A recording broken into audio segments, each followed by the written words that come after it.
Hello and welcome to Your New Favorite Song, a podcast brought to you by the Enrons, where each week we will feature a recently released song from an independent artist. My name is Bernard Ennis and I will be your host. Today I'm speaking to Dean Schweitzer of Tidal Wave about their song Deadhead. Hello, Dean. Hey, how's it going? Very good. How are you? I'm Nice, great, thank nice you. evening. A Happy New Year, by the way. It's still loud, I I think. completely forgot about that. It hasn't been quite normal this year, has it? I mean, No. I saw your thing on Instagram wishing everybody a Happy New Year. So I thought, oh yeah, yeah. that's quite a nice thing to do. So, before the interview, I send the guest a list of questions from which they select three for me to ask them at the beginning of the show in order to get to know them better. So, here is the first question for Dean. Mhm. When you die, what do you want to be remembered for? Ooh, that's a really tricky one. I think, I guess I was thinking about this. Okay, this is a bit of a I don't know, a strange example, but okay, very concrete example. Other so music is, I would say, music is my passion. Hmm. However, tennis is my obsession. So, that's I feel like with music, it's like almost like a physical need, something I have to Yeah, yeah. get out of me. Hmm. However, really, from morning till evening, all I think about is tennis. um, so, So, yeah, it's just too late to make it as a professional tennis player, but I'm just obsessed with the game. Actually, was Christmas last week? I completely forgot now. 2 weeks ago, 2 weeks ago. yeah, So, almost three actually. and so I was. We normally spend Christmas. I normally spend Christmas at my girlfriend's family, and Hmm. she comes from Lithuania. So it's pretty cold, and we got a bit lucky because it actually snowed. What happened is I'm the kind of guy that will go and play tennis with 0 degrees outside. That's how Yeah, obsessed I am with it. Especially now with the whole lockdown thing, like yeah, you yeah. cannot go indoors. So I'm like, okay, let's just go outside and do whatever. So that was a couple of weeks ago. I went to the tennis court, and it had snowed pretty heavily. And at first, I thought, oh crap, I cannot play tennis today. And all I was planning on doing was actually just playing by myself. I didn't have a partner or anything like that. And and it just really bothered me because I'm the kind of person, when I have a plan, I'm really fixated on an idea. I want to, Yeah. I want to go all the way. And I just couldn't bring myself to not being able to play tennis that day. I had to find a solution. So I went back to my girlfriend's family and asked them if they had a shovel. So I picked up a shovel and I went back to the tennis court, which was completely like buried in snow, and I just shoveled the entire tennis court. I just shoveled all the snow for an hour so I could play tennis by myself. And everybody was looking at me. It's like, what is this guy doing? Shoveling snow on a tennis court that nobody uses at all during the winter, especially when it's 0 degrees outside. Yeah. And it was a bit crazy, but I got to play tennis at the end, and I was really happy. And so just to answer your question, is I guess I'm very stubborn. I think in Hmm. that's I guess I was feeling a bit proud of myself at that particular time because I thought, okay, no matter what is ahead of me, I'm the kind of person I just hate no for an answer. I just absolutely hate no. I believe you can Yeah. always make things work. And I really, truly believe that there are no problems, there's only solutions. And I truly believe that, whenever if you've got an obstacle, there are ways to work around it. So if I was to be remembered for anything, I guess at the end is, and that's the word that I value a lot is perseverance. Yeah. Yeah. Because I think that, I guess like it sounds very pessimistic, but I guess the older you grow, the more disillusioned you become with lots of things in life.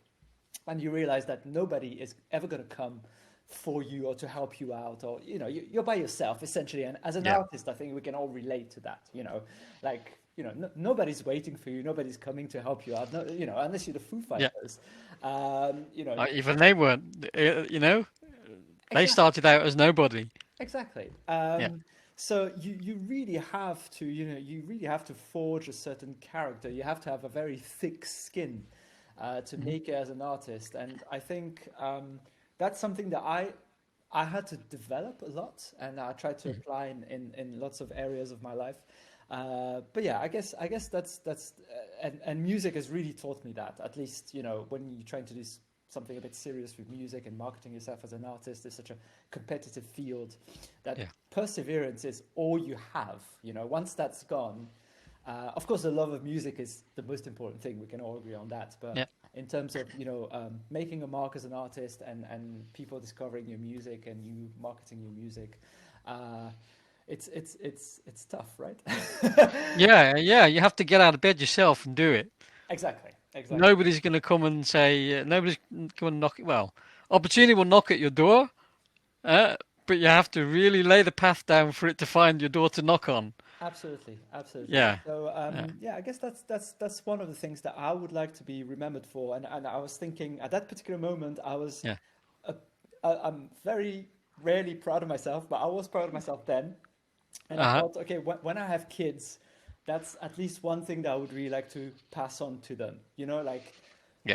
believe in yourself. If you want something and you're ready to work a lot for it, it will Yeah. happen, but it will be hard. Yeah, yeah, yeah, yeah, yeah. Well, I think that's also why people say it's, you have to do something you love. Exactly. Because if you don't love it, you won't be able to persevere even when it's not going your way. If it's really something that's a passion that you think strongly about, then you can get over all of the barriers and do that extra bit of work that you need to do. Absolutely. So that's nice. I thought for a minute you were going to say you wanted to be remembered for, this hero deed, the heroic deed of clearing a tennis pitch in Lithuania. But no, for perseverance is a really great one. So if we're talking about perseverance, and we're going on to like failures, Mhm. things that are in your path and where you have to persevere through. Well, which failure have you learned the most from? That's also a hard one, but hmm, I guess the song, the question kind of really resonates with me because I guess I don't know. I feel like this is something that again lots of artists are in any field are experiencing a lot. I think as you say, as soon as you want something and you're a bit passionate about something, especially as a musician or any kind of artist, of course, you want to share your art with as many people as possible, and therefore, inevitably, you're going to encounter so much failure, right? Yeah. And it's about again, like I was saying, it's about developing, having a thick skin, and also starting to and I'm very guilty of having done that, and I'm really working on myself a lot to change what the meaning of the word, what the meaning of the word failure actually is. And I'm finally a little bit coming to terms because it's a word that I've been using a lot. And I'm very guilty of lots of negative self-talk, and I know that that's also something that I've been talking a lot more over the last year. Like mental health with musicians, and me included, because I've been suffering a little bit from that kind of negative self-talk, and I'm trying to get out of it, and really trying to see that there is eventually that there is literally no failure in anything. It's always a lesson, right? It's never failure, always a lesson. And that's not something that I would have said not even a year ago. uh, Okay. I mean, do you tend towards let's say negative self-image or negative thoughts, or more kind of depressive, or a little bit of everything, I would say. A little bit of everything you just yeah, mentioned. I think it's just I think it's just like everything. You're a musician, so you obviously, and as artists, we care so much about yeah, our art, right? And mhm, we we love it at first, and then we hate it, and we love it again, and we think we scrap it, and then it's just a completely crazy process, right? The creative process Yeah. is completely bonkers, right? Um, and then like sometimes I feel like maybe I actually just want this one person to tell me good work. Like Yeah. I don't necessarily need 10,000 people to tell me this is amazing, but you get that one person that says, "Look, I believe in you. I believe in you. This was good," and you're Yeah. like, Yeah. "All right then." Those like thousands of hours, were not completely wasted, right? All those bleeding fingers. Exactly, exactly. Yeah. And yeah, trying to get out of that negative self-talk. I think it's really hard for me, at least nowadays. I think social media is this necessary evil. You Yeah. need it to get out there to promote yourself, to connect with an audience. However, if you can harness it, like harness the power of it, and just use it exclusively as a tool and completely leave out the whole comparison game and looking at the streaming numbers and this artist looks better than I do, they do better songs, they work with these producers, they have more money, like this is, I Yeah. mean, I find it incredibly toxic. And it's very hard not to get sucked into it, right? It's right in your face all the time. Yeah, and also we're, as an independent artist, you kind of almost, you're forced to do all of that yourself. I mean, it's not just creating your art.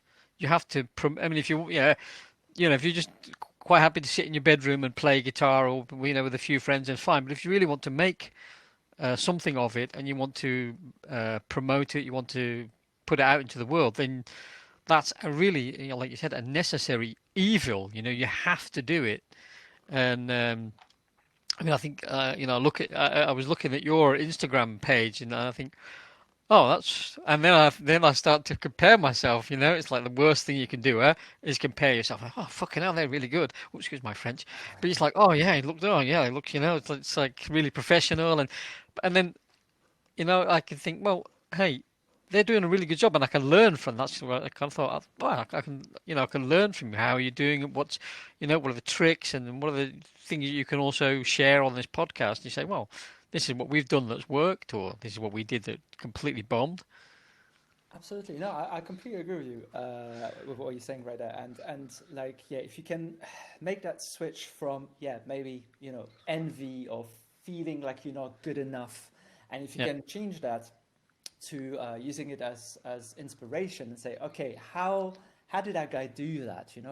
yeah, you know, and of course, what's always really hard is that it's like everything, right? The better you become at it, the more you realize how much work there's still ahead of you, right?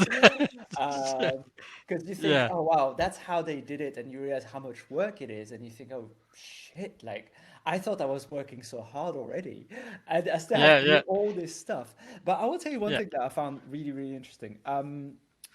Because this kind of compare, and again, you know, I'm right in the process of dealing with all that kind of stuff and trying to improve my outlook on thing and my mental health. But because I do exactly the same thing that you just explained a second ago. I look at other artists and think, oh, right, they're quite good, and oh, they do this, they do that, and I start to feel crap about myself, of course, yeah, because I'm like, yeah, oh, wow, my thing looks so unprofessional compared to this. yeah, Um, and the interesting thing is, I was speaking very briefly to an artist from a band that I really like, and in comparison to what I do, I mean, they've been on lots of tours internationally. They're on a label. I mean, they've got a whole thing going. Like, I would say at this stage of my career, I would be very happy with where they are. And the yeah, crazy thing is that that person I was speaking to, so the singer of that band, was in the same mindset that we just talked about now. So he was still comparing himself with those bands that are more successful than him, more popular, making more yeah, money, touring with bigger artists. And so it really, it made me realize that this comparison game, it just will never end. It yeah, just never ends. It doesn't matter. You could probably become the biggest artist in the world and still feel unsatisfied until you really sort out your head, right? Yeah. I mean, I think the thing is when you start to compare, you can only lose from a comparison Yeah, because it's basically that need for a comparison comes from a lack in yourself or something that you're not satisfied in yourself. So that comparison comes from there. So you can only ever lose in a comparison, you absolutely. know? That you're setting yourself up to fail every single time. And I learned that as well, the hard way. Mm. And I think nice thing about this podcast actually is whenever I reach out to somebody and I ask them questions, it's like, oh yeah, sure, and nobody's really comparing. Nobody's comparing themselves with you because they're all worried about their own selves, their own dissatisfaction. So that's I think is universal in the human condition. Absolutely, yeah. Yeah, So I think that's one big thing for me. Like, yeah, the whole failure thing doesn't really exist. It's always ever going to be a lesson, and if you can just, yeah, I guess that's it. The only comparison that truly matters is comparing yourself to where you were, a week, a month, a year ago, yeah, and the problem is like we're so involved in the process. We just look right in front of ourselves that it's every once in a while if you actually do take the time to look back, you're like, oh wow, actually, it's I'm much further than I used to be, right? But we're always so focused on yeah, the future, right? So yeah, yeah. yeah. Well, I mean, I was going to ask you a third question, but actually, well, I'll ask you it anyway. But I quite want to come back to the social media thing, but we can come back to that in a minute. The third question is: have you ever met your idol or someone you revere greatly? Which is also kind of on this topic of, you were saying putting somebody up on a pedestal. Mm, Have you ever met somebody your idol? that's a very good question. Yes and no. We've been, pretty lucky to open for some, I mean, pretty established artists in our genre, and so I would say yes and no. I haven't met those guys that that almost consider gods, like those guys that really kind of influenced me so much. I have this playlist on Spotify that I created just for myself, called God tier songs. Like those. I feel like I don't know if you've ever felt that. I feel like there's those songs that you feel you will never be able to write them yourself unless you have this Yeah, moment of grace. Like it's almost this untouchable thing. Like it's so much yeah, above everything else. And some artists have been lucky to write some of those songs, and you think, wow, it must be amazing to meet those people. So I haven't met those people, but I've met people that were very successful in my genre, and all I can say is that some of them were really nice, down to earth people, and it was great. And some of them, just like in real life, completely ignored me. And yeah, yeah, it was yeah, a non meeting, I guess. So so I'm not sure about the whole. Yeah, I guess the problem with the whole, they say never to meet your idols, right? Okay, I will just give you one very quick anecdote that I thought was really interesting. I hope I don't get into trouble. Probably won't be because. But anyways, so when I was, I think, about 1920, I worked as a roadie in Spain. Um, so we were doing I was actually doing the kind of like tour circuit in Spain for local artists, and I was driving the van and also mhm, helping out with setting up the instruments and all that kind of stuff.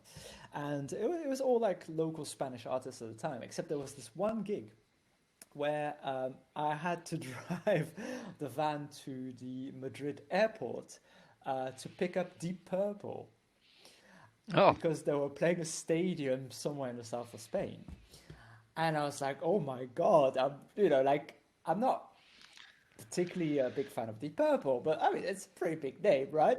Deep Purple, yeah, And I just remembered this was the most awkward moment because I even took my guitar with me and I was thinking, oh, maybe I find a chance to ask them to sign my guitar or something.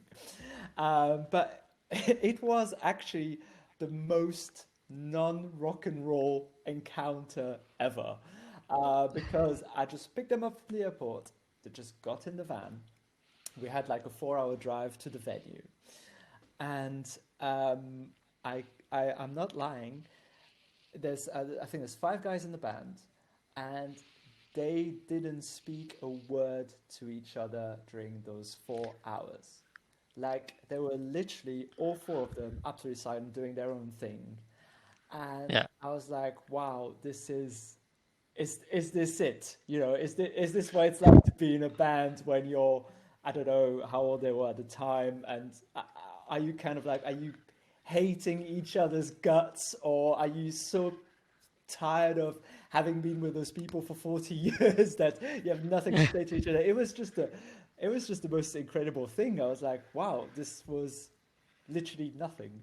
And yeah, I think I only got to speak a little bit to their drummer, who was kind of like a hired drummer just for that tour, and it was a nice guy. But the other main core members were kind of just, you know, they just got in, out, not a word, and that was it. yeah, Um, yeah. For them, it's just a taxi. just a taxi, and I felt, maybe I'm wrong, I felt for them it was like, all right, they came to work, you know, that's it. Yeah, Like, and maybe they don't speak to each other. I have no idea if it was just a one-time thing or it's always like this, but you got that vibe that they were here to play their show, get their money, go back home. That was it, you know. And I was a bit disillusioned after that, but you know, it was a learning experience. So yeah, that's a- yeah. but you still stayed in the music business. Yeah, I still stayed in the music business. With Tidal Wave. Yeah, that's Is your and what happened between Spain being a roadie for Deep Purple and Tidal Wave?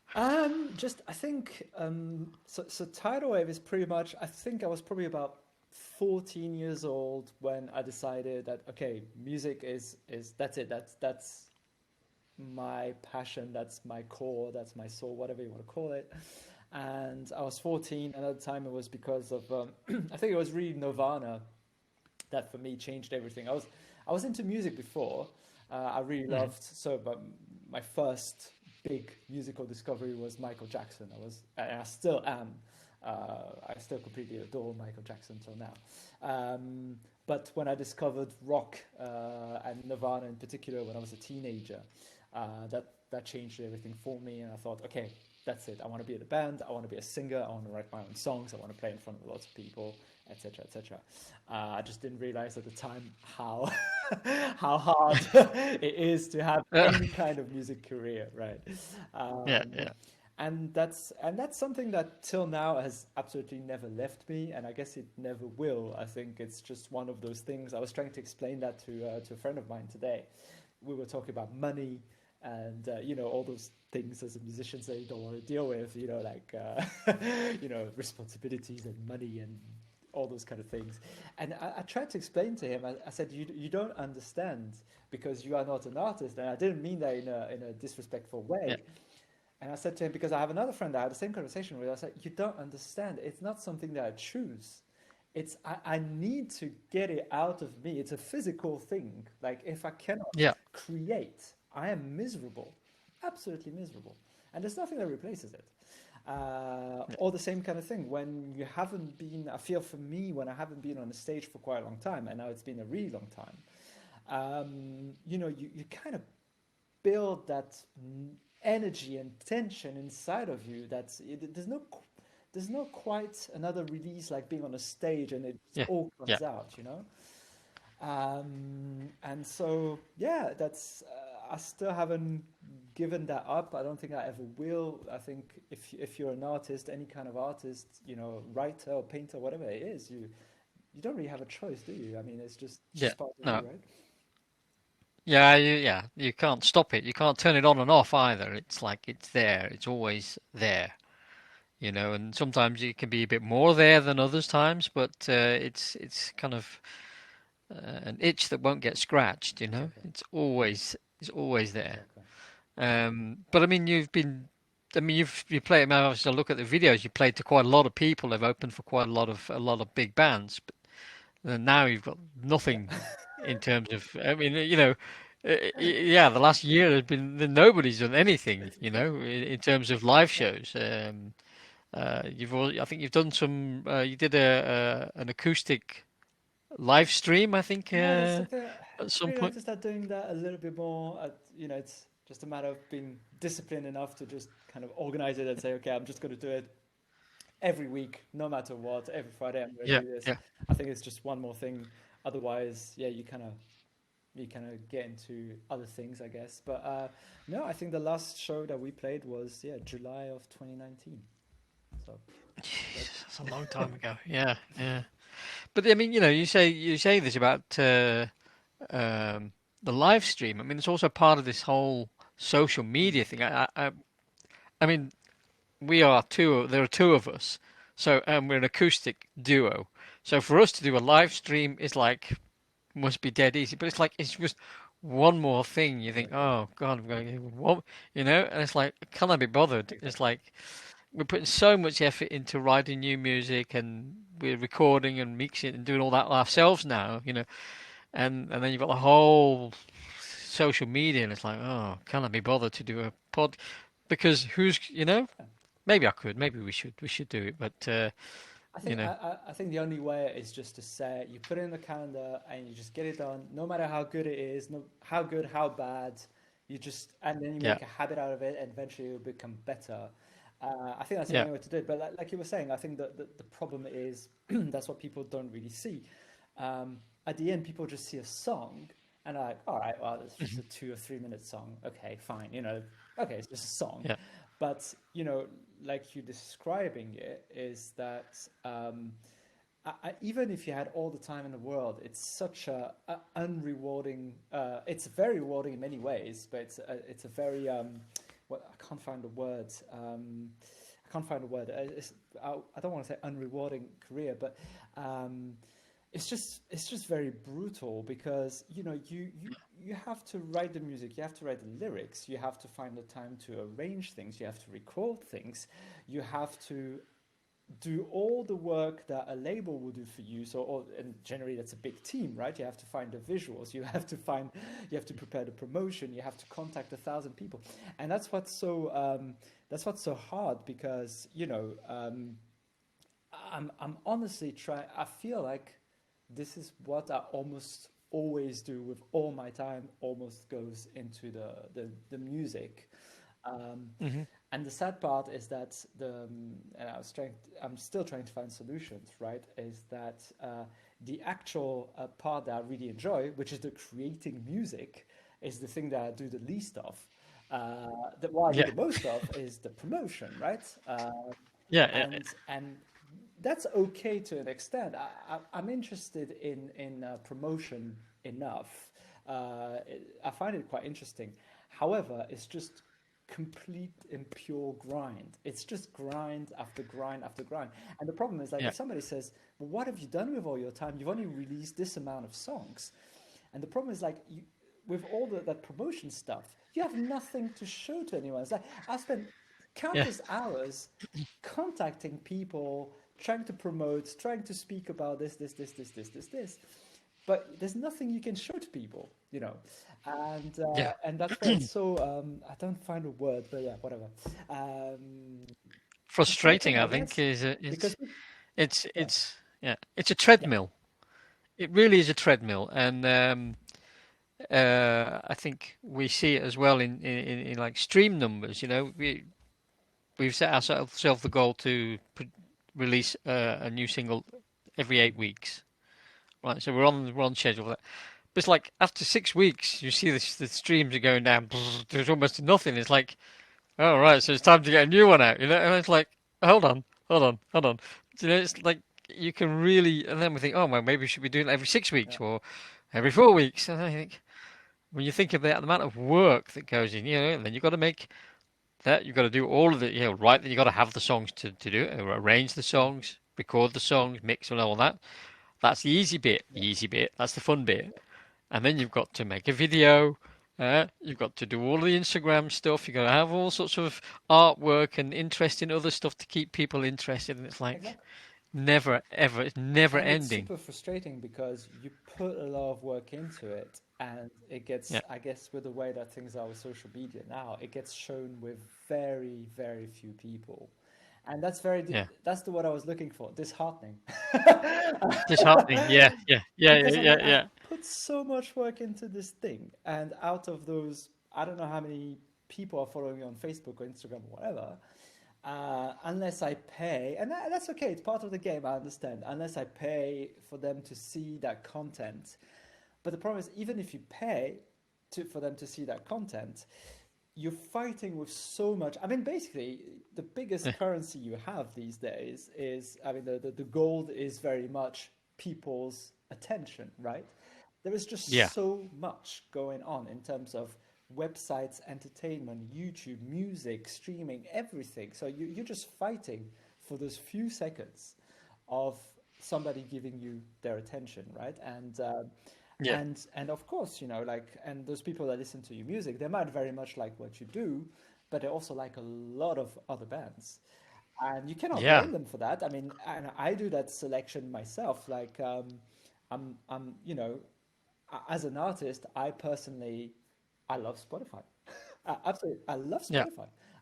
There's so much music on it, but I'm the exact basic user. I can tell you that I listen to one song, and if it hasn't caught my yeah, attention in the first 2 or 3 seconds, I've already made up my mind about it, and I already want to skip to the next one. Uh, and I'm yeah, exactly like a basic consumer, and you realize that if I do this, of course, you know, somebody that's not necessarily interested in music, what will they do? Of course, they got to go to their favorite artist. Why would I spend any time with my music? You know what I mean? So, yeah. Yeah, well, that's a good question. That's a good question. Why would they spend any time with your music? And that's what we're here to speak about, is your music, yeah?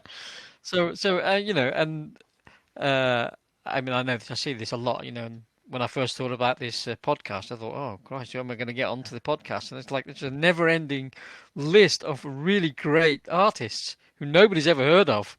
Not nobody, but, it's like, I got one guy, he got like 20 people on Spotify that have ever listened to him. It's like, how the hell, And you got like 500 million. You're doing pretty well, Tidal Wave. You've got 500 Spotify listeners, which doesn't sound like a lot, but to anybody who's got a Spotify account, that's I a lot of struggled a lot people. to get to that number. It's not, 500 is yeah, a lot. People on Spotify don't follow. It's not a no, follow culture. It's not like Facebook so to get 500 follows is you know, pretty much. But, as I said, what is it about? Why should they listen to Deadhead? This is the song we're talking about. What is special about Deadhead? What does it mean? hmm, um, Cool video, by the oh, way. thanks. Yeah, You should go and watch it. thanks. Absolutely. Yeah, go and watch it. Yeah, it's got a lot of it's had a lot of reactions, and I guess that's what I was going for with that song. I wanted to create a reaction, or kind of Hmm. mirror my reaction to lots of things, and the way that I see the world in 2020 or Hmm. 2021, because there'll be, we can call 2020 and 2021 just one year. I think there'll be no difference between those 2 years. Yeah, yeah. 2021 is a pretty Yeah, good. yeah, that could be a song title. Here we Yeah, go. Uh, you get it for free on here. that's it. But okay, so just to really get to the bottom of that song, I guess.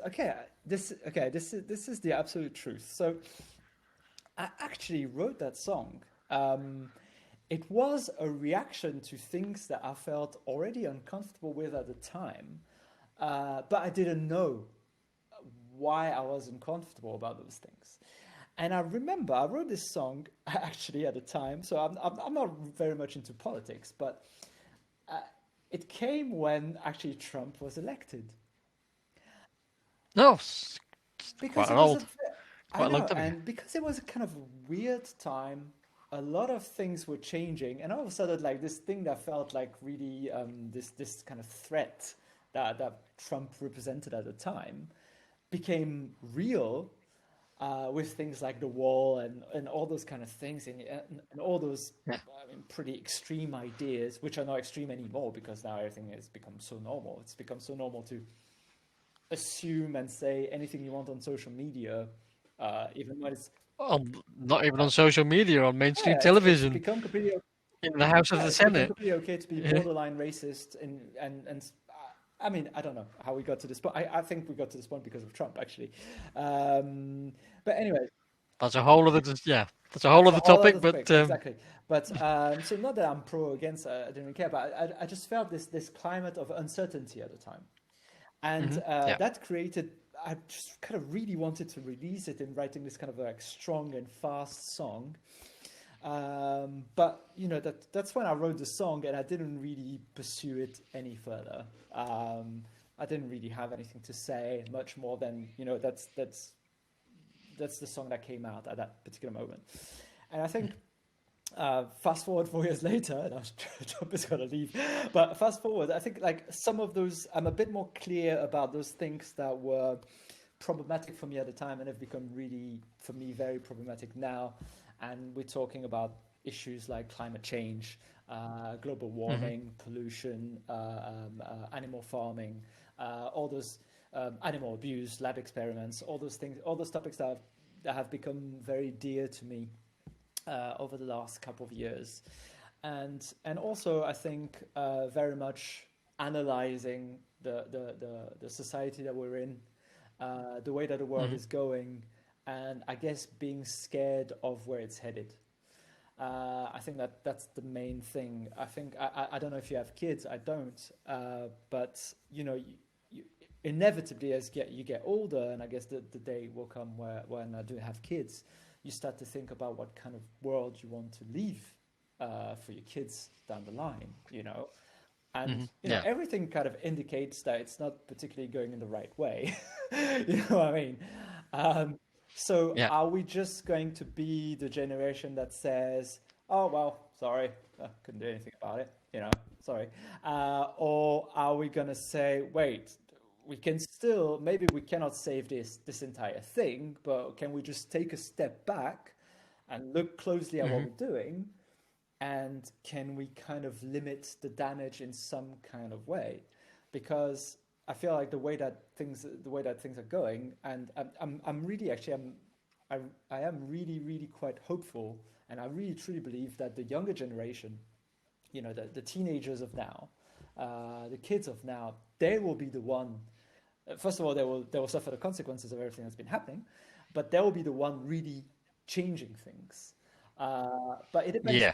It depends Yes. which way we Yeah. want to go. Like I said, do we just want to go? Oh, sorry, or you know, can we just already open the path for this new generation to try to change things? Yeah. Yeah. I mean, well, I think I'm probably about 20 years older than you are. So, you know, I mean, I look at when you say about the younger generations. For me, you're the Yeah, younger generation, you know. I'm ready for that But I also young. have a son who's 14, but I also see how he is in terms of awareness of world, the condition that the world is in. Things like, oh yeah, climate change, for instance, but also politics. You know, racism, gender issues, animal welfare, or issues. When I was 14, that was you know it didn't even enter my head. I didn't know anybody who even thought about it. But now kids of their age are already thinking about their own gender identity, whether they, you know, it's almost if you eat meat, the kids of that age are really thinking about, you know, do I want to eat meat? Do I, you know, and it's when I was that age, it was like, you know, if you said I don't want to eat meat because of I want to, you know, I feel animal welfare, it would have been laughed out of the street, you know, and so the whole society has changed in quite a significant way in my lifetime. And like you said, I think the young youth of today is probably going to reap the benefits and also what do you call it? The seeds of that. They're going to reap the benefits and the rewards, let's say, um, of what has been done. Yeah, I think, The lack and of care.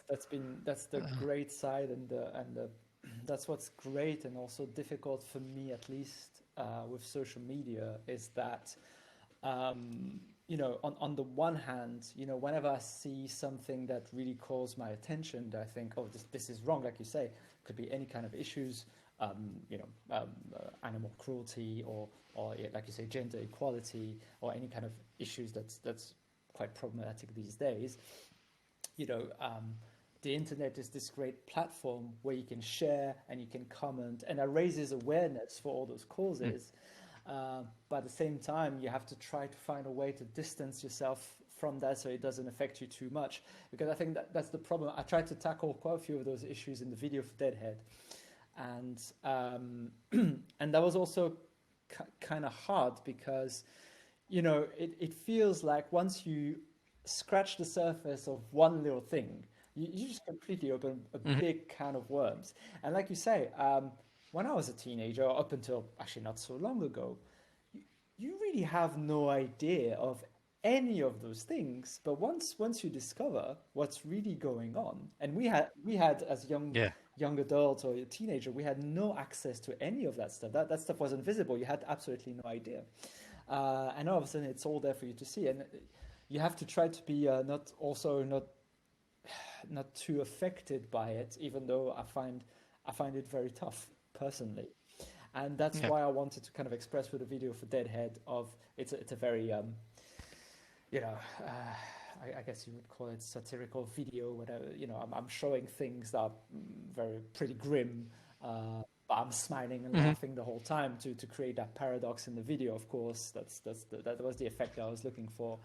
Um, It's more of a grimace than a laugh. yeah, If you see you with his baseball bat and licking the baseball bat and stuff, it's a bit like, oh, this is quite hardcore. I kind of It's want, it looks like you're having fun. Don't get me wrong. It looks like you're having fun doing it. yeah. That's the thing. But it's also It's quite yeah, grim. that's Yeah, definitely what grim. Yeah. I was going for, is presenting something grim and laughing at it. No, and of course I'm not laughing at the situation at all, but it goes with the whole idea of Deadhead and just doing things on autopilot without ever questioning things and Hmm. without even thinking, why is this wrong? I mean, for me, I still honestly cannot comprehend bullfighting in 2020.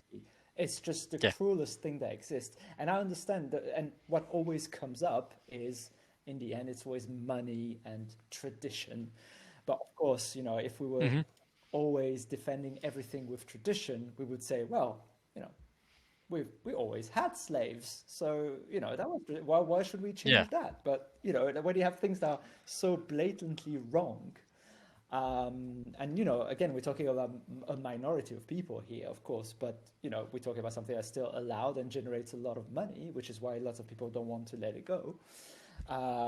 But uh, those images sometimes I cannot quite express how sad it makes me, because I guess in the case of humans, of course, if we take out children, um, uh, most people can kind of defend themselves. I always feel with animals, we have to be their voice. They don't have a voice. Does a bull want to be in a ring in front of 10,000 people getting slaughtered? You know what I mean? Like, if we don't stop this Yeah. kind of thing, who's going to do that? It's so I find those things really hard for me personally to watch, but also I feel that we have to show them and we have to share it so people realize that the Yeah. more people see it, the more people decide that this is wrong, the more we can end these kind of practices. That's the way Yeah. I see it. Yeah. Actually, it reminds me very much of a discussion I had with David Thompson quite a few episodes ago, actually about God. Uh, and the idea is, well, if you try to explain to somebody, an adult, these ideas about God, they would probably say, "What are you talking about?" And it's exactly the same with bullfighting. If you go to Spain as an adult and you see it, you can't ignore the fact that it's completely cruel. But because you've grown up with it, it's part of your culture, it's part of your identity, then it's very difficult to take a distance from it. And I think that's the service that internet and social media has, is that it makes it you cannot ignore it. It's there all the time. And to ignore it is actually just to close your eyes and really just you have to consciously not want to to go there. And I think for my generation, maybe for your generation, we didn't have my son can't believe that I didn't, that the iPhone is like not even as old as he is, and it's like when I was a kid, we didn't have telephones, even not iPhones or computers, or it's like we just did not have access to the kind of information that you had. So it was easy. It's excusable that we didn't know about things like that, you know. But these days, it's there all the time, and to ignore it is you have to consciously take the decision to Absolutely. ignore No, it. I completely agree with you. Right, so we've agreed that so we've set the world to rights, and now we're going to talk about your song because I mean, I was going to talk we've about talked about the parties song. I and mean, it's booze, but there about are no parties and there is no booze at the moment. Well, well, you can bring your own booze. I mean, I don't mind, but and if you ever come to Amsterdam, you can get a beer off me. But it's like, but no, I mean, I think. Yeah, I think the discussion's also been amazing, actually. Which I quite like to talk about the songs as well, but it's really about the person behind the song, um, about what motivates you to write a song like that, and it's quite a heavy. You're quite a heavy group anyway. You're a very kind of Foo Fighters, Nirvana type.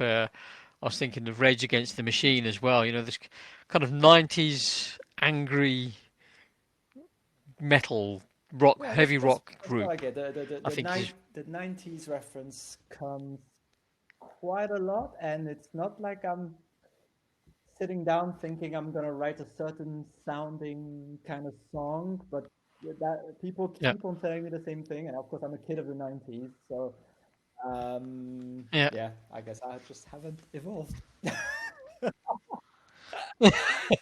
Hey, I'm a kid of the 70s, so That's fine. it's Yeah. like that's fine. That's how it is. No, but I mean, I see a lot of what I'm not sure if it's particularly Deadhead, but there's it might be in that song. There's another one that I was listening to where you have this kind of very melodic drums going on, these drum fills. It's your drummers. I don't know if who's doing the drum. You've got a drummer in your a regular drummer. For the well, for the recordings on everything that I've got on Spotify right now, it's like three or four different drummers. So no, I do have a regular one now, but everything that's on Spotify now, there's like at least three or four different people playing the drums. Yeah, so Oh, okay, because I think it is on Deadhead. There's kind of drum fills, and then where was it? Where is it? There is a bit in the middle, it's like the midsection, where he's doing this kind of yeah, David Grohl kind of melodic lines on the on the drums, which is really really nice because if you listen to it if you listen to it properly, then it's not the yeah, same every time. He's got a kind of different melody going on in his drum line every single time, and then at the very end he's kind of really going yeah. hell for leather, which is a really nice build up in that midsection. So yeah, Glad you check that enjoyed out. it. So did you? Glad that you enjoyed it. Huh? Yeah, yeah. Well, I do listen to the songs. I don't just have random people on. It's like, Who are you again? Oh, what did you? Oh, oh, what was your name again? No, I mean I do listen to the song. I mean the thing is, I mean the whole premise of this podcast is songs that I like personally. I have them on that list. I play that when I go out on my bike in the morning, for a ride. So I play those songs because I like them. And like you said, I'm a little bit less critical than the 2 or 3 seconds. And I listen to quite a lot of music and force myself to listen to it. Um, and I think as an artist, it's actually an excellent way of when you break down songs like that. It's a great thing for your songwriting. When I hear something like that, I think, oh, that's cool what he did. So there are elements you can add, especially when you're recording.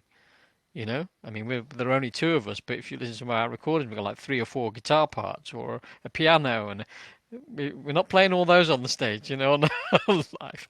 But you know, those are songs I like, and this is a song I like, And I think, oh yeah, that's why you should. So I listen to it, So it's not just random people who call me up and say, "Hey, can I be on?" Well, there's some people do actually, but but anyway. So we'll go back to where we were talking about because I might just cut all that bit out. Actually, I'll chop quite a lot of things out. I'll try and keep it down to about half an hour, 35 minutes, so all the waffle can get chopped off. But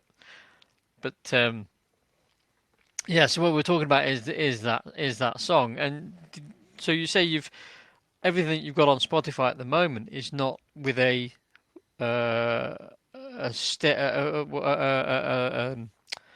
what do you call it? It's not with a regular group of artists. So you are Pretty Tidal much, yeah, Wave, that's it. That's it. The only thing, pretty much. So no, there's not a it's the only band. thing I don't do is the drums, but everything else I do myself. Yeah. So that was, yeah, that was, I guess, it's not necessarily the easiest way to work, or maybe not Hmm. or probably not the most efficient way to work. But it's where I feel I need to be, at least at the moment. I need to have. I'm a bit Yeah. of a control freak, and I need to be able to see the whole project through. Um, and of Hmm. course, what that does mean, there's some good sides to it, and there's some bad sides. Of course, the bad side is that it does take me a lot of time to finish things. Guess when you Yeah. have a different opinion, or at least even if you work with a producer, the producer will be able to say, okay, no, this doesn't work, this doesn't work, this doesn't work, this clashes, do this instead. And I have to produce myself. I arrange myself, I produce myself, I do everything myself. Like we were talking about earlier, I do the music video myself, I do it never ends. So that's why I feel I'm very slow in releasing music generally. And by the time I finish even recording a song, I always feel very completely drained, because also Hmm. I'm very picky, and I do very much enjoy arranging songs. This is something that gives me a lot of pleasure. I love finding extra melodies, extra backing vocals, extra guitar melodies. That excites me a lot. So yeah, it takes me a lot of time, and even the drums, to some extent, I kind of sing the drum line to the drummer and say, "Can you go to boom, to boom, to boom, to boom," the best way that I can, um, and I don't think I always want it to be like that, and maybe I want to evolve to a real band approach at some point. But at the moment, I feel like I have to explore this kind of solo artist, so to speak. I need to go down that Yeah. route, even though, of course, on stage we're a full band. Uh, Yeah, that's what I was just going to ask you is how do you do that on stage? Because do you just No, hire so session I've been musicians? very very lucky with that one. I've been lucky enough that I know a couple of people now in Berlin, that they pretty much all have their own musical projects, but every once in a while we meet up for Tidal Wave, and generally that's when there is a show or a tour or whatever. I say, hey, look, there's this show happening. Um, are you available? And if so, I say, right, this is the Mhm. set Yeah. list, and okay, we meet up once or twice, and then we play the show. So it's generally it's very tight. It's very stressful because it's not like we're a band and we meet every week and we practice it. We're not like that at all. It's very much like, right, Yeah. this is the song, learn it. We meet up, we play, and and somehow it's worked until Now, because Yeah. those guys are pretty good musicians, of course, that's the only way that it could have worked. So I'm Yeah. very, very lucky to have those guys at the moment. I hope I can keep them for as long Yeah. as I Yeah. can. But Tidal Wave was never be. I've never seen myself as a solo artist. That's not me. I'm not.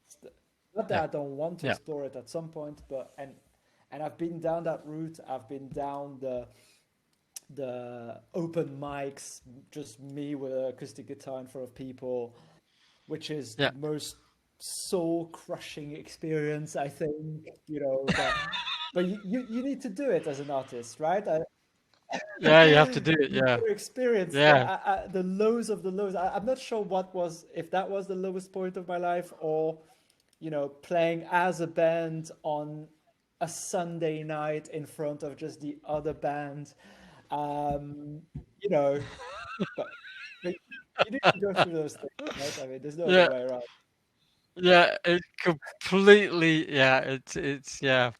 Every musician has had it, you know, those nights where you think, my God, why did I even come? Why did I even get my guitar out the Yeah. case, you know? But, oh, that's part of the yeah, that's part of it, you know. It's That's part of the but life. but yeah, but the end goal was and always will be to be on stage as a band, as a unit, and of course the sound is heavy, so you need to have that collective of people on stage creating that. Yeah. Yeah, yeah, because you've got like 5 people on stage. I think there's one video on there with in Berlin with 5 people on Four of stage, or us, 6 four of maybe. us. I'd love to extend it to five. That would be great. Well, yeah, that would be Yeah. amazing. Yeah. Okay, so and this Deadhead is like just released the last Very couple of recently, weeks, I yeah, think. last month, I think. Yeah. Yeah, yeah. Yeah, and And it's already got like I 50,000 think it's hit streams, 60,000 something. today, actually, which is great. Oh, very nice. It's been one of those cases where, and that's why I do really personally love Spotify. A lot of artists complain about Spotify, but I think it's just like every other platform, whether it's Facebook or YouTube or whatever. I think you have to learn how the platform works, and then you have to play. If you're on Spotify, you have to play the Spotify game, right, so to speak, right? Or same thing with Facebook. There's certain Yeah, content that works on Facebook, and you've got to respect that kind of thing. Instagram is of course pictures and stories and all that kind of stuff. yeah, And I think I personally find the social media I find really draining, and it requires a lot of effort. Spotify also, but I find Spotify because if you're an artist, you're about music. It's the platform that resonates the most with me personally, and I hmm, find that it can be very rewarding. So in the case of Deadhead, as it has with a couple of my other songs, what I like about Spotify is that when it sees that people are kind of reacting to your music and liking it or whatever, it spreads it out to more people, right? Uh, and on this particular yeah, occasion, I'll be honest, I did not expect the song to do as well as it has up until now. Spotify decided, okay, I'm just gonna show this to a lot of people, and I was really, to be honest, completely surprised because one day I came back after 1 week and I saw how many streams he had on one day. I think he got 10,000 on one day. Uh, yeah. very That's a lot very of. high. I've never experienced anything like this, and it was just and it showed you a little bit of it showed me at least the power of Spotify. Spotify can say, right, your song is great. I'm gonna show it to a lot of people. It's that easy. Um, Yeah, yeah. It's a lot more than Facebook, huh? Because Facebook is about your history. If you've got like a history of maybe 50 people who like your stuff, then they'll show it to like 50 people or maybe 60 people. But Spotify is like it multiplies really fast. If 100 people like your song, then they show it to another 1,000. You know, it's like Yeah, multiplies so really so fast. that's been really good, and so far, yeah, the reaction to the song has been really positive, and the craziest thing is, as always, this is a song that I've been very wary about putting out, I wanted to completely drop that song not even a couple months ago because I thought that this is just crap. uh, it's just this kind of thing. First you believe Uh, in it, then you work on it, then you think, yeah, maybe it's not that good, then you reworked it. I mean, personally, I rework songs endlessly. I get a little bit too obsessed with yeah, things, yeah, yeah, and then generally I'm yeah, only yeah, really finished with a song when I'm absolutely sick of it. I'm just sick of it, and by the point I'm sick of it, I've yeah, normally decided that it's shit. yeah, yeah, yeah, yeah, yeah, yeah. Yeah, you hear every single thing that you don't like about it, and that's the only thing you hear. Huh? At some point, it's like, oh no, oh, I don't like that. Oh, I don't like the way that sounds. Let's just put a bit more, yeah. With mixing, you can spend so many hours just tweaking every little thing, and then you think, oh, I like the way it was like 4 hours ago, a lot better. And And I thought it would be great to have that producer that says, "All right, yeah, now this. No, it's done. Okay, go home." yeah. I mean, it's funny because I listened to a podcast called "Your Band Sucks at Business" and also the Self-Recording Band. Two podcasts they're hosted by a guy called Malcolm Owenflood, Uh-huh. who's in the Band of Rascals, a fairly big band in Canada. And the self-recording, I can't remember which one it was. The self-recording band he's also in with a German producer called Benedict Hein. Who you should, yeah, I would recommend both of those podcasts for artists. And one of the things they have, I think it was the bit your band sucks at business, is the business of being in the band. It's like, and one of the things is like set a deadline, and it's the deadline is finished. It's as good as it's going to be. And if you're not care, I think it definitely was your band that sucks at business. It's like, because what happens is you end up procrastinating and going and carrying on, and it's never ever finished. It's never good enough. And at some point, you just got to say, "This is it. This is the time it's got to be out. It's good enough," and move on, because the next one you'll get better. And the faster to do that process of getting it out, starting a new one and getting better, the better you become. Otherwise, you end up like having one single in 5 years and it being, Yeah. no better than the first single that you would have put out 5 years ago. So, talking about that, about you having a deadline. What's your deadline for the next? What's coming up in the near This future? What's I'm your? trying to do this thing where I can finally have a little bit of that's something I've been trying very hard to do uh, to have a few songs prepared in advance, so those songs will be done. And because I'm always playing catch up with releasing and recording and all that kind of stuff, so having some songs that are being mixed at the moment. I'm waiting for the songs to get the songs back at some point, and I'm trying to use the time Mhm. now to start recording some new songs, so that I can be in a flow of you know constantly putting out new singles this year. And by the time those three songs now that are being mixed are done, I've recorded another three songs, and Mhm. at the same time, I'm also planning releasing some older songs that I have Uh, from songs that I've never put on. They could be mixed songs, recorded songs, but I just never put them on Spotify or anywhere.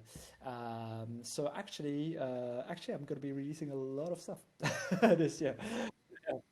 Yeah, Oh, really cool. quite a lot. So that's quite exciting, because yeah, I'm almost. I feel like at the moment I'm in. I had a friend that started to tell me, "Well, you're just always releasing stuff," and I feel like it's almost like a bit like what do you call it? What's the word for it? Cathartic, I guess. Like I feel like I Yeah. really feel like a need of. Okay, going back to your original question of what I want to be remembered for. I started to feel this kind of need of, you know, I don't want to have, if something happens, I don't want to have this kind of unfinished business, of like all these songs that I really wanted to put out, but I just never really put myself Yeah, yeah, yeah, yeah. to finishing them and releasing them and all that kind of stuff. And I'm really in this process of creating my own catalog or portfolio, if you like, and that's what I really want to do. That's really my biggest goal because I mean, I don't want to sound pessimistic, but I'm highly doubtful that there will be any shows this year.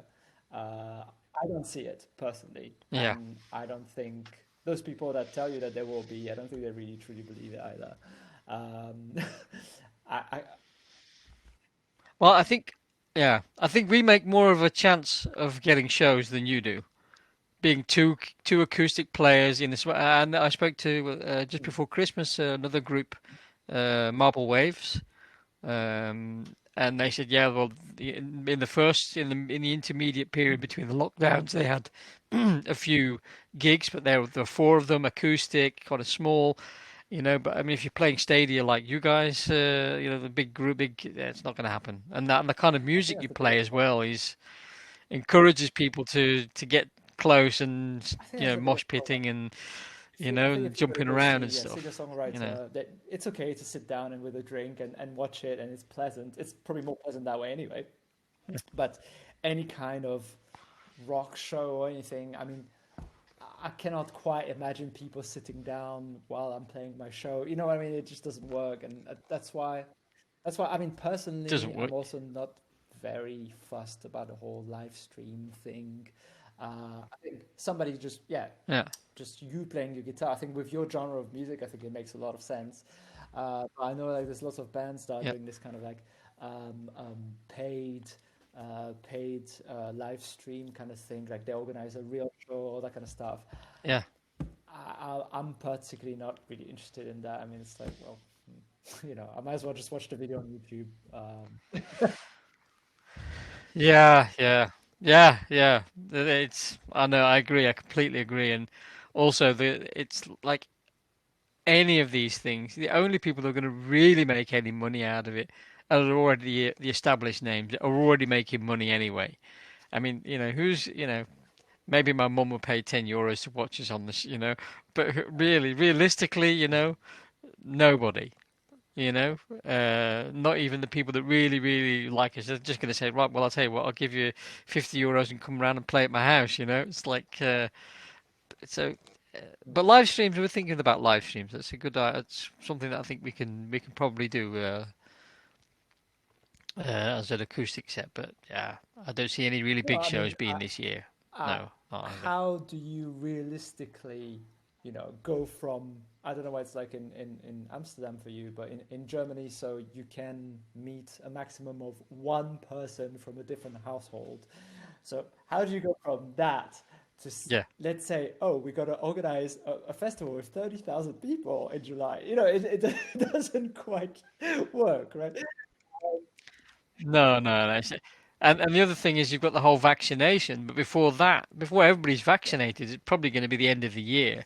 So there, then I think this year's not going to happen, and then they just concentrate on the festivals and the big for next summer, and just like because nobody's going to put themselves into the financial risk of No, putting a and also festival out this year when and people are there's not buying chances are tickets. that it's not going to happen. I mean, that from what I've heard Yeah, from speaking to bookers, to live agents, people are also not buying tickets. And of course, why would they? It makes no sense. yeah, So I think yeah, it's very much the year to focus on actually releasing a lot and creating a lot of content and building your yeah, brand, I yeah, guess, so that when things do eventually, because they will, I believe, return to normal, you have a lot to yeah, I think the mistake would be to say, oh, there's nothing happening, so I'll just take it easy. I think it's the opposite of saying, okay, for me, at least personally, it's actually a bit of a relief not having to, as much as I love playing live, it's also a lot of work and a lot of commitment, to try to organize concerts mhm, and play and all that kind of stuff. So it gives me a little bit of extra time to focus on, finishing those recordings, putting them out, promoting them properly, trying to raise my profile as an artist a little bit, mhm. and trying to get a little bit ahead so that, yeah, um, eventually we can play in front of. I mean, at this stage, I'll be happy to play in front of 10 people. I was always happy to play in front of 10 people, Yeah, actually. yeah, Um, yeah. But the other thing as well, and that's one of the things we thought about is we it became a blessing for us actually because we played a lot of shows in the last 2 years, um, And I mean, we had a backlog of songs that we just never did anything with. It's like we didn't even work them out. It was like we've kind of written a basic melody, and and this year we've just been so productive in terms of writing and arranging and now recording. And yeah, I think we've got something like 6 songs that are already recorded and in some stage of Yeah, mixing, ready to be. I've got yeah, 3 songs that are okay, ready to be released, perfect. completely ready. But then the whole thing is like, well, you're doing really well as Yeah, videos, yeah, all the artwork and all the promotion stuff just becomes, and that's why you need to be like 3 or 4 ahead, because you need to generate time to make the video, do all this, and generate all of this content that has to try and promote it. But at the same time, if you don't do it, then who's going to come to our shows if they don't know which songs we play, or if they can't hear our that's the music problem. somewhere, I think or it goes back a little bit to what you were saying, and to what we were talking about a little bit earlier. The way that I see it is, it's really hard because, again, the thing that I love to do the most is to create and write and arrange music and all that kind of stuff. But it's literally what I do the least of. Like, I almost don't spend any time actually writing yeah, any music. It's completely fucking sad when you think about it.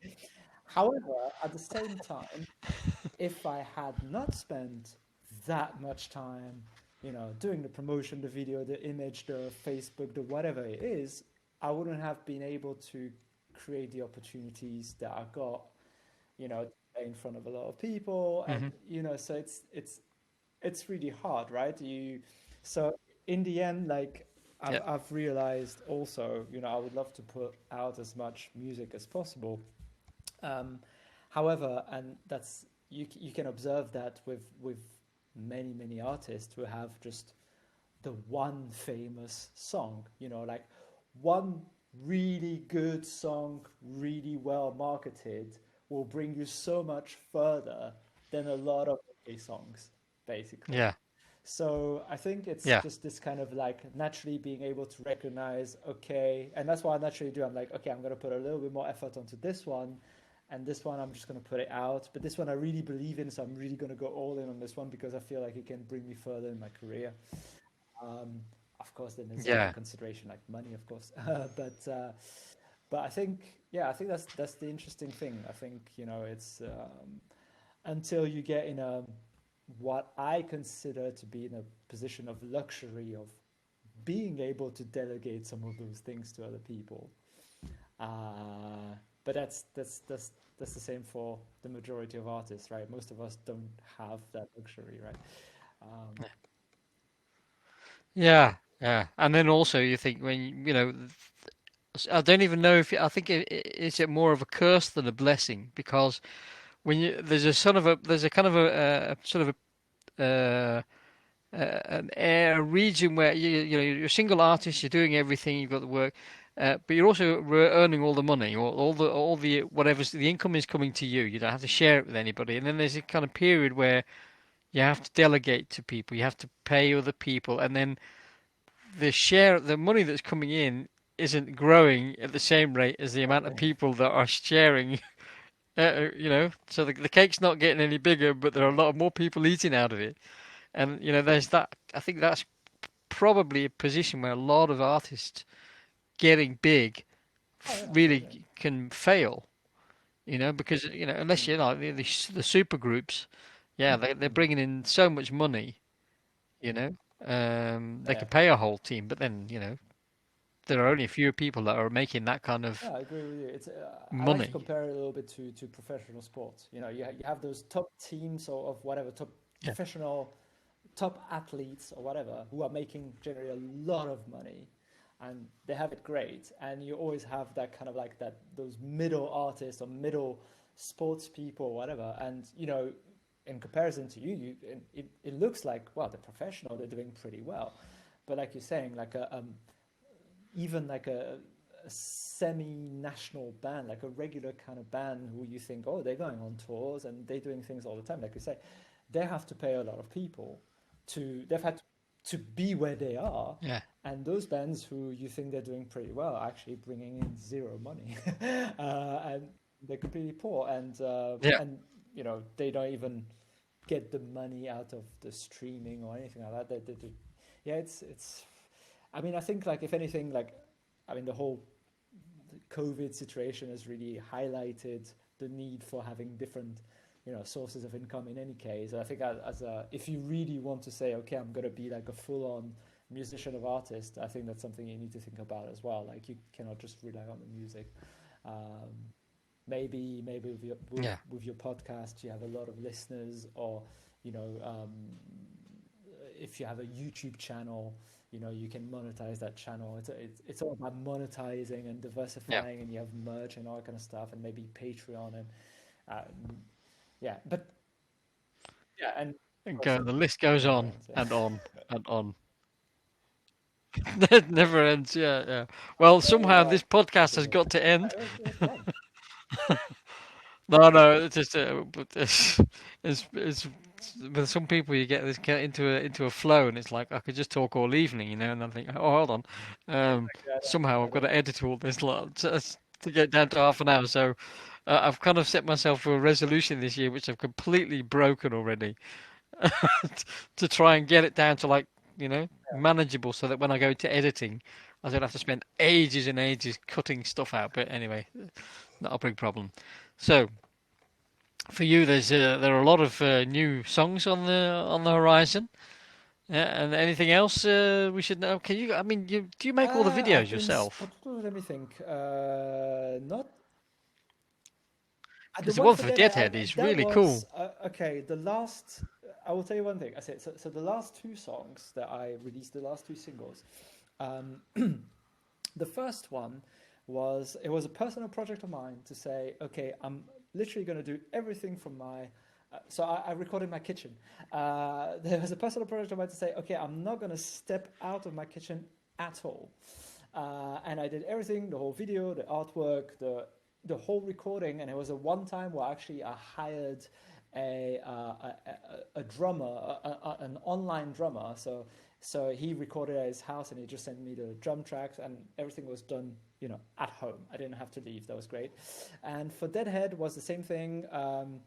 I really wanted to have that kind of I don't want to call it indie vibe, but a bit of like a garage vibe to it, a little, So I found this Yeah, yeah, yeah. guy that I just said, look, can I give you just a little bit of money and you film me in front of this white wall for like a couple of hours, and yeah, and the whole video was crazy amount of work, but I just really wanted to edit the whole thing myself, and I don't regret it. I regretted it whilst I was doing it, but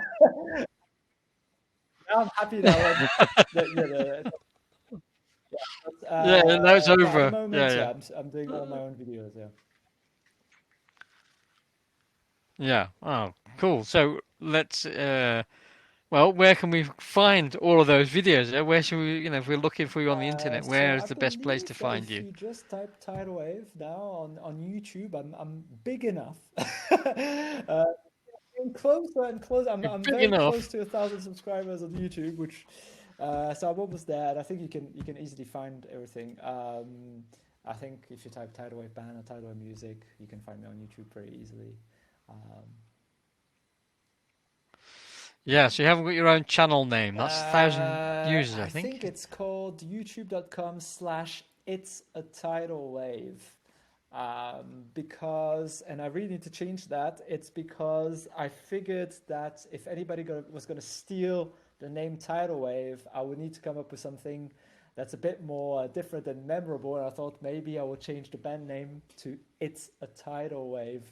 Um, I don't know if I really want to keep it. But Tidal Wave has Uh-huh. become very popular these days. There's a lot of artists on Spotify that started copying my name. Uh, and I don't have the money to sue them. Yeah. So,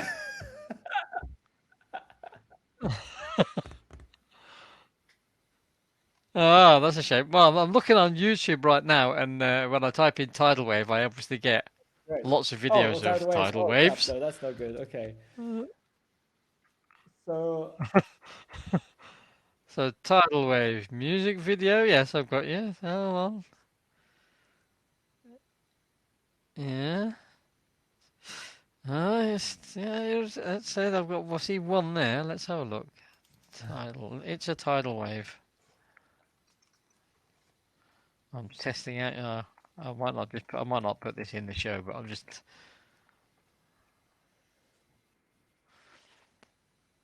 No. Tidal wave's a really bad one now because it's like the only thing that you're going to get on tidal wave is Sure, of tidal wave. course actually Sorry, that was the actual time to look at tidal Simon. waves.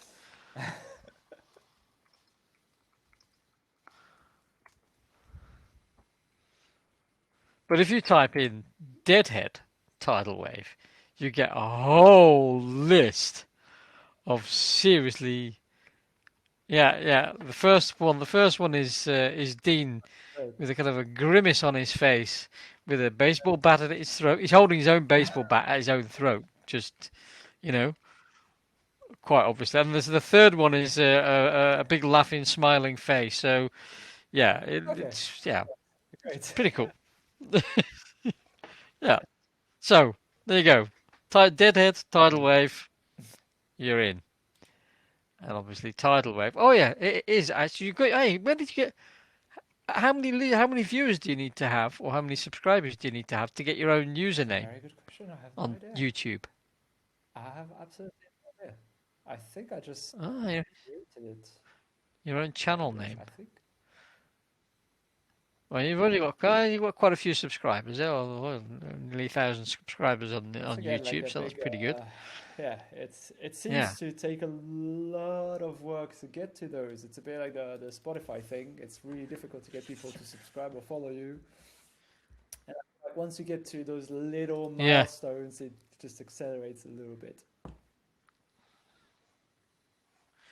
yeah. We recently got like 100 listeners on 100 followers on Spotify. I think November or something. Might even have been December. And Yeah, now all of a sudden we're almost at 200. It's like, huh? We've been on like for like a year and a half, and we had like up till September or something. We had like 30, I and mean, now it's I've been like it just, begging people for a yeah, year now to follow on Spotify. Nobody does it because there's no value in them, in it for them. Basically, it yeah, changes nothing to them. Basically, to follow an artist on Spotify. But for you, it changes a lot of things. That's the yeah. For the artist, it changed a lot more than anything else. I think a lot more than Facebook or Instagram. Um, but I think there's a whole thing about Spotify. I don't know if you have that idea, but it's kind of this is like my yeah. archive. This is my canon, you know? And we're not going to put anything like I disagree substandard completely with on that. there. This I've is, completely changed my view towards that. So I've gone from being that yeah, way as well, of thinking, "Oh, I really need to put quality stuff," to I wouldn't call it a dump, so to say, but okay. So I was mentioning Nirvana, and probably for you with some yeah, other bands, it will be the same. One thing that I absolutely loved when I was a teenager was I would try to save up all my pocket money or whatever it was because once a week you could go to the flea market, and at the time you could find a crazy amount of bootlegs, and you would find all those yeah.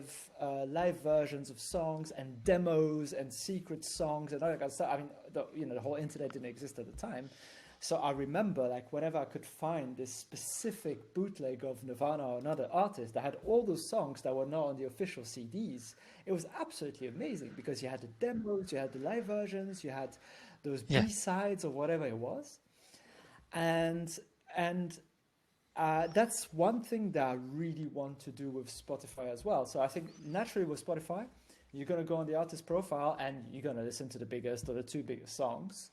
But I like to give the opportunity that Yeah. if you're a bit more interested in the artist, you want to dig a little deeper, you can find that demo version or that live version or that acoustic version. So I've started to really embrace that personally.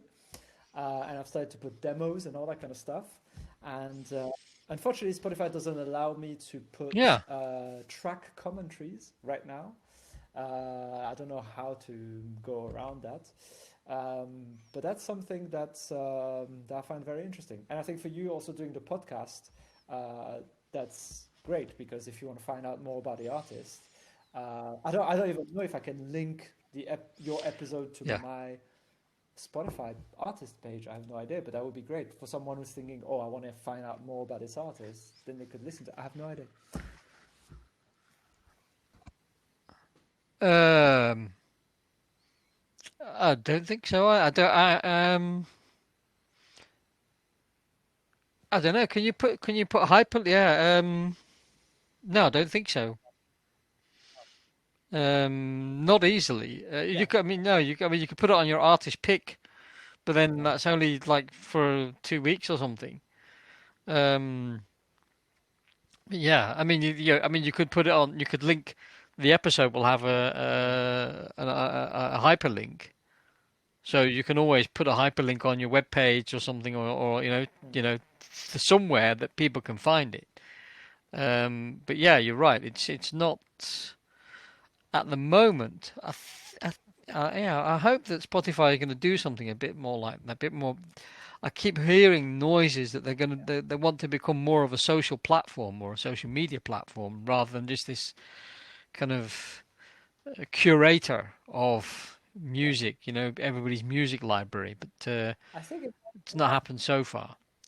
But I mean, there's no reason why you shouldn't be able to say this is, you know, yeah, my interview on that show, and yeah, I yeah, want that would be to amazing. highlight it on my I think profile. it will happen. Probably, they already started this Mm. whole little Canvas Yeah, probably video will thing happen. this year now. So I think it's just a matter of time. Yeah,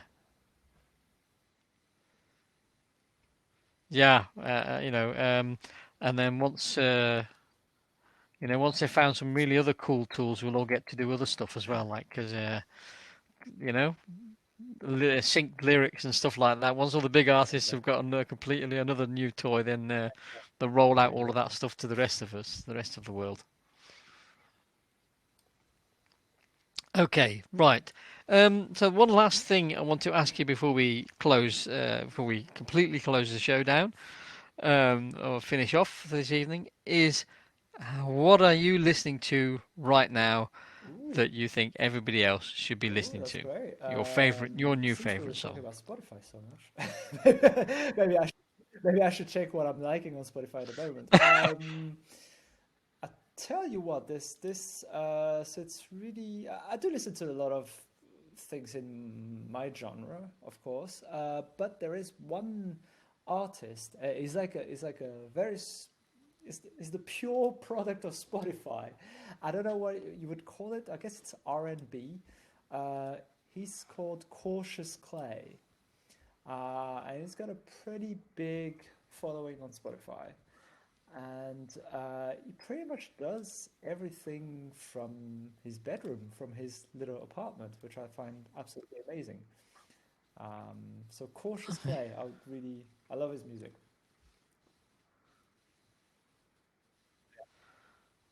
Cautious Clay. Yep. Obviously, Yeah. a Muhammad Ali reference, or yeah. But for anybody who's younger than like I don't know 30 or something, they probably would never have heard of, would not know that Cassius Exactly. Clay is in fact uh, the first the what's he called the first given name of Muhammad Ali. But anyway, I digress. Mm. I'm looking at. Oh, yeah, I see him on Spotify. All right. Oh, cool. So I'm going to give that a listen. Yeah. Well, he's got a big following, hasn't he? Is a pure Two product million of listeners a month. Spotify. That's You know, quite he's got good. a bedroom artist that started uploading onto the platform and just grew from there. And he does Yeah. some really good quality music. I really enjoy his stuff. So yeah, Oh, okay. Right. And anything else that we should? Anything else? Well, obviously, You could listen to the sure, I don't know if I want to call it a B-side of my latest single Deadhead, but I recorded a Spanish version. Exactly. yeah. Puedes. Yeah. Yeah. Oh, this has got a really cool video. It's like this It's a extreme motivation sport song. video. So I was it was really exciting for me. I always wanted to do a song in Spanish. I really wanted to do that for ages. And I thought, Yeah. okay, this is a perfect kind of song. It's a fast, in your face kind of song. And I thought, okay, can I just completely flip the topic around from something that's extremely negative to something that's extremely positive?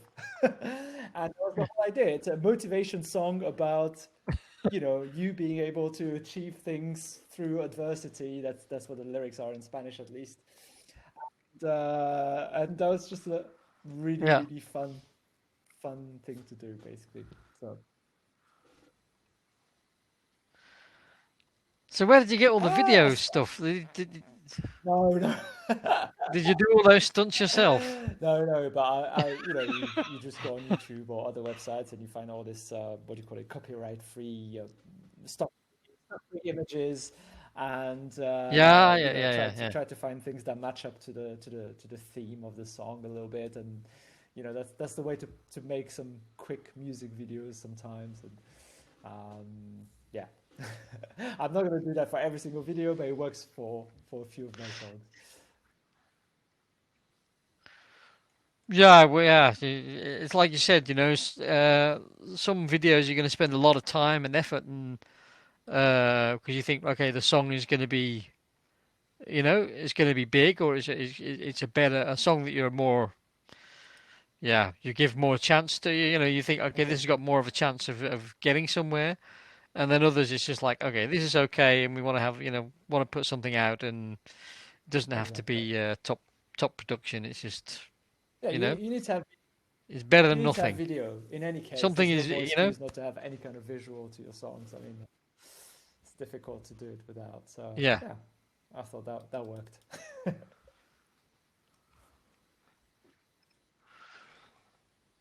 Oh, right. Okay, right. So I'm just busy looking up your links and stuff like that while I'm talking to you. All these stuff on Mm. on Spotify, so I don't forget it. Because if I don't write it down now, I'll never remember. I'll forget. I'm getting old. So anyway, I'd just like to say thank very, very much again for your time. It's been a real pleasure talking to you, Dean, this evening, and I wish you a lot of success Yeah, thanks very with your much. number, And I Puedes, will just check and of very course Deadhead. quickly. I Huh? must have done it already, but if I haven't, I will. Oh, I will give you a follow on Spotify because that's the least I could do. You're on. You're, there you, Oh, you're it's on very nice of you. 199.